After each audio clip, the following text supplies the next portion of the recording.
გგონია რომ ყველაფერს სწორად აკეთებ, მაგრამ შედეგი არ ჩანს? მაშინ ეს თემა შენთვისაა. მიზნის მისაღწევად გონება ერთიანდება მიზიდულობის ბუნებრივ ძალასთან. ამ პროცესის გასააქტიურებლად პირველ რიგში მთავარია დეტალურად წარმოვიდგინოთ მიზანი. ცოცხალი და სიზუსტით გაჯერებული სურათი, თითქოს ის უკვე შენს რეალობაშია. წარმოდგენა არის ენერგიის მიმართულება. რაც უფრო მკაფიოდ წარმოიდგენ, მით უფრო მიზანმიმართულად იწყებს გონება და შენი ენერგეტიკული ველი. მაგალითად, გინდა ბინის შეძენა, მაგრამ ფული არ გაქვს. პირველი ნაბიჯი. შექმენი თავში ის სცენა, სადაც უკვე იმ ბინაში ხარ.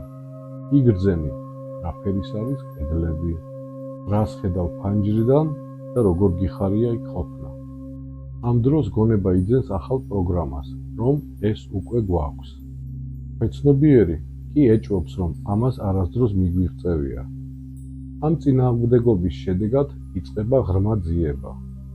მეცნობიერი იწყებს მუშაობას, თუ როგორ მივიდა გონება ამ მდგომარეობამდე და როგორ მიაღწია ადამიანმა ამ ყველაფერს ისე, რომ გონებამ აქამდე არ მიაწოდა ინფორმაცია ქვეცნობიერს.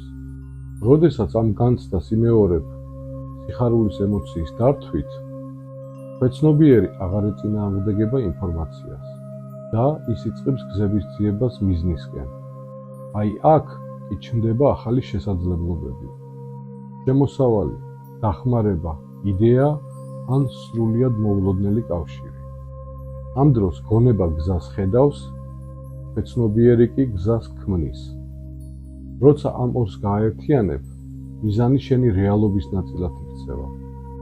შენ აღარ ეძებ მას, მიზანი თავად გიპოვის და სწორედ ამ დროს ხდება შინაგანი გარდაქმნა, რომელიც გარე წარმატებაში აისახება.